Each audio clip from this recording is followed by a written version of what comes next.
I got to ask you, are you shocked by that move at all? I mean, Odafe Oweh is going to L.A. for the Chargers. The Ravens get back Gilman, safety. Any shock to you about any of this? No, not at all. Because if you look at both of the team weaknesses and what they need right now the most, it made sense. And you hate to see it, right? Because it is two really good players that's needed. So this is when the business get involved, right? When the business get involved, where it's okay, team need for need. It's not that one of these guys are just underperforming and not playing well. It's just that, hey, it's team needs. This is what we need right now. Khalil Mack is down probably for a few more weeks. Thule needs some help out there.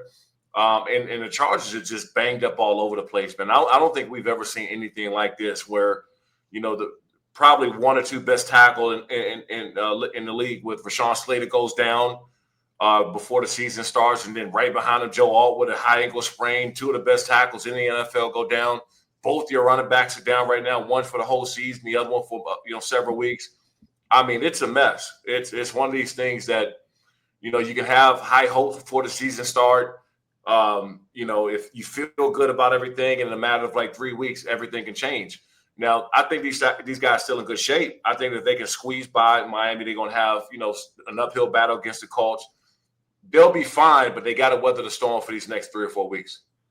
They got to find a way. I mean, I thought after the first 3 weeks, I thought the Chargers were humming.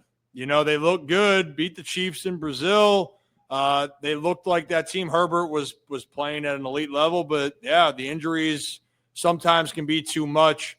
But then in Baltimore, people were going, wait a minute, they need more of the pass rushing help. But Brad, sorry, you had a question. Yeah, that's actually Shawne. where I was headed. So Shawne, I mean, I understand what you're saying as far as, both teams had needs, but I think there's a lot of folks scratching their heads when it comes to the Ravens side of things because they have the worst rush defense in football. They need edge guys and guys in the trenches, especially with Matty BK being out. And then the Ravens go and get more guys in the secondary. There's Kyle Hamilton, who's still out there, and then they got the rookie as well. So then they go and sign C.J. Gardner-Johnson, and then bring another guy over as far as safety in the trade. So what would you say to those folks that are kind of like wondering what's going on, because it seems as if the big need was really in the trenches for the Ravens? Yeah, I would say probably interior more than the outside, to be honest, because they can't stop a nosebleed right now. Right. And I just think that the Ravens are in far worse shape right now as the Chargers. And so if you're looking at so many different needs, I mean, I'm not going to say they're building on a future or anything like that, but I think they start looking at guys who they can build around long term. That's how you got to be thinking right now. And in fact, I mean, I hate to say this or even bring it up because he's one of my favorite coaches, John Harbaugh, like his future could be on the line as well. Especially if, they missed the playoffs this year or something, continue to happen. But, I know he came out in the press conference after week 1 and said, our defense will be fine and we'll be good. And I'm looking at it like, that's not the same game we watched. It's just a different team that we're accustomed to seeing with the Ravens, man. So I think they got far more problems than the Chargers do right now. I think that is a fair assessment. Especially record-wise. I mean, they lose to the Rams here, and if C.J. Stroud and the Texans, they were averaging about 15 points a game, which I still believe the Texans were a better offense than they showed. Well, they looked like a juggernaut, and then you have Matthew Stafford coming in, slinging the ball, Puka Nacua, Devontae Adams, Kyron Williams, just to name a few. They don't fix it quick. Could be in trouble. Maybe that's why they wanted more secondary help, and maybe it was because they felt like they had too many inexperienced guys in the secondary. But let's talk about who they got in Odafe Gilman for a second, Shawne. I mean, you've watched him. Explain to fans out there what the Ravens are getting, as the person you've seen him out there and also as the player. With Gilman? Yeah. I mean, dude, he's an impact player. He's going to get on the field and perform for them right now. And you're going to see his presence on the field like right away.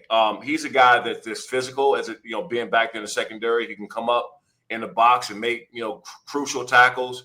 And he's somebody you got to account for because he's a playmaker. So I think the Ravens should be extremely happy with getting him. I was more looking at it from the Chargers standpoint because he's one of the guys. Like he was one of the guys that for one. And I was talking to Derwin James about him before the season started. We're talking about the secondary and all that stuff. He he got a lot of praise within that building, not just in the front office, but in that building. Guys really love to play with him. So I was more trying to, scratching my head the other way. I'm like, I know that Khalil's down for a few more weeks, but Thule's out there doing his thing. But Gilman is somebody who you look to be with your franchise for a long period of time. So I was looking the other way around. Interesting how you put it that way. I know a lot of people in Baltimore were very frustrated with Odafe Oweh's inconsistent. People always want to look at numbers, Shawne, you know that. They want to look at box scores. That doesn't always tell the tale. But for Odafe, as far as production-wise and those numbers, people felt with where he was drafted that they would have seen more. Odafe's even said, with paraphrasing, that he was a little bit ticked off, felt a little animosity, and he'll get a fresh start with the Chargers. Let me just kind of dive in on that. With Odafe, I mean, what you look for guys like him, and let's talk about inconsistent. Sometimes, a lot of times actually, certain plays just not showing up in the stat book. I mean, pressures and causing the offense to get rid of the ball a lot faster than they want to. Somebody that needs to be accounted for. You just can't go out there and leave one-on-one all the time, because inconsistent or not, you look for a guy like him to come in on a third down situation and be able to get them off the field. That's what Odafe can do for you right now. So even if when he gets to the Chargers and he doesn't fully understand the playbook, he doesn't fully understand everything just yet, you can put him in the game right now, and he can be effective on a third and long situation to get them off the field. So I think that's what the Chargers is looking for, because with Khalil, you had that there. You had that. You're not looking for him to be an every down player right now. If he can come in on third and long situations and you can plug and play, get him on the field and helping the Chargers out immediately, that's a win for the Chargers. Yeah, I mean, I'm glad you broke it down that way. And that makes sense. That's the easiest thing to take pressure off of him. Hey, this is what we need you to do. Try to create a little bit of chaos. Go out there and just, apply some pressure. Yep. And I think the pressure will be off for him going out there, to be honest. Like in Baltimore, I think sometimes, and you know this, when people have an expectation and they feel like you aren't doing enough for them, right or wrong, they're going to give you shit. They're going to continue to press that, and it can rub you the wrong way. So it's a way to – could be a fresh beginning for him.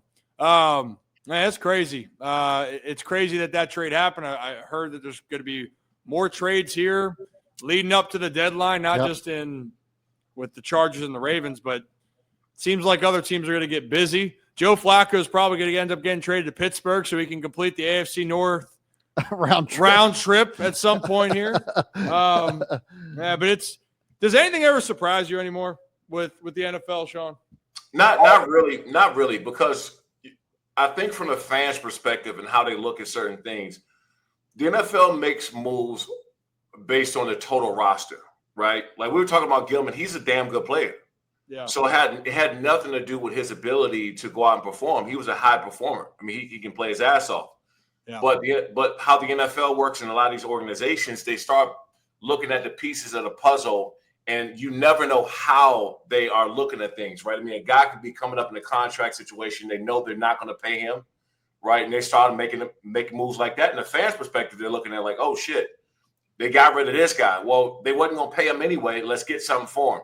So these conversations are being had in these offices that most people don't understand, but trust me, they got a team of people that's sitting around looking at the salary cap, looking at, how many downs guys are playing, looking at if a guy can also play all the special teams and come in, third down situations. There's a lot to go in when you're looking at certain situations, and most fans just don't get that side of it. Hell, I think the NFL should let people in on, you talk about all these subscriptions. Everybody always complaining about an extra subscription somewhere.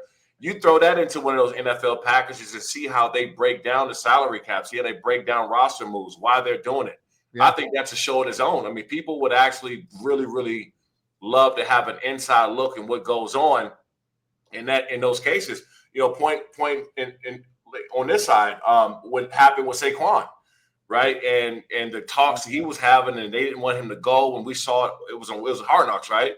Yep. And that was just a short snippet, and then we see Saquon leave and go have this, these career-setting moments in Philly.